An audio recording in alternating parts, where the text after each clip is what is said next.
সকাল থেকেই যেভাবে আমি সংসারের কাজগুলো একা হাতে করে থাকি।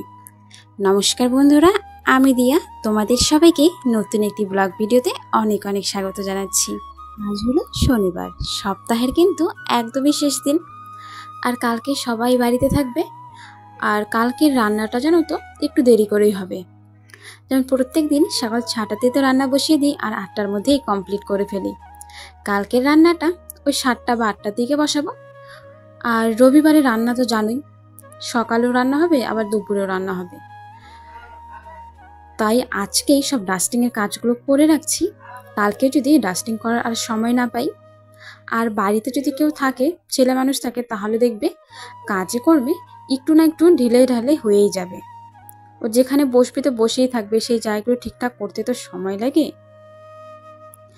আমার মনে হয় এই কথাগুলো তোমরা অনেকেই বুঝতে পারবে, তোমাদের সাথেও হয়তো হয়ে থাকে। আর আজকে আমাদের এখানে তো বৃষ্টি হচ্ছে। আজকে বললে ভুল হবে না, বিগত এক সপ্তাহ ধরে আমাদের এখানে কোনো রৌদ্র নেই, শুধু বৃষ্টি আর বৃষ্টি। তার জন্য ভালো মতো জামা কাপড় ধুয়ে দিতে পারছি না, কিছুই করতে পারছি না। ওই টুকিটাকি বাসি জামা কাপড় যেগুলো আছে, যেগুলো না ধুলে হয় না আর কি, সেগুলোই।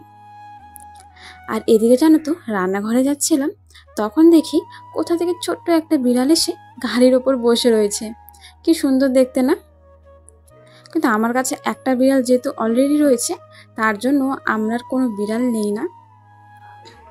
মিনু তো আমাদের বাড়িতে জন্মের থেকেই আছে, সেই জন্য আর কি আমাদের সাথেই থাকে।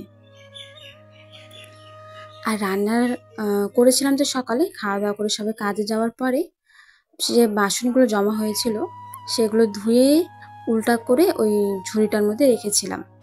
তারপর এখন আবার গুছিয়ে রাখলাম।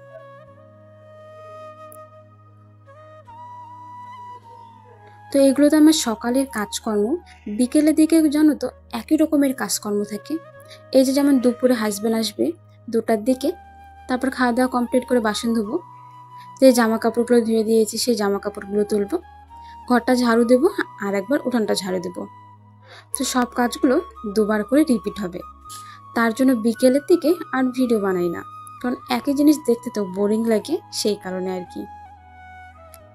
তো আজকে যখন সকালে ভাত রান্না করেছিলাম, সেখানে জানো তো ভাত কিছুটা কম হয়ে গিয়েছে। তো আমার যেহেতু ভাতটা কম হয়েছে, তা ভাবলাম একজনের জন্য ভাত রান্না করলে সে একই গ্যাস লাগবে, এর থেকে ভালো 2টা রুটি করি। রুটি খেতে তো ভালো লাগে, আর রুটিটা একদম তাড়াতাড়িও হয়ে যাবে। বেশি আটা নেইনি, একদম অল্প নিয়েছি, যাতে যখন বানাবো গরম গরমই শেষ হয়ে যায়। তো কার কার রুটি খেতে ভালো লাগে কমেন্ট করে জানিও। তো আমি রুটি বানাবো, তার সাথে বানাবো চা, আর একটা কলা রয়েছে সেটা দিয়ে খাবো। তো যে সকল বন্ধুরা এখনো পর্যন্ত ভিডিওর সাথে জুড়ে রয়েছো কিন্তু লাইক করতে ভুলে গিয়েছো, তাড়াতাড়ি করে লাইক করে দিও। কমেন্ট করে জানিও আমার ভিডিও তোমাদের কেমন লাগে। তার সাথে যদি আরও একটু ভালো লাগে তাহলে সাবস্ক্রাইব অবশ্যই করতে পারো। চলো তাহলে আমি খাওয়া দাওয়া কমপ্লিট করি। তোমাদের সবাইকে টাটা।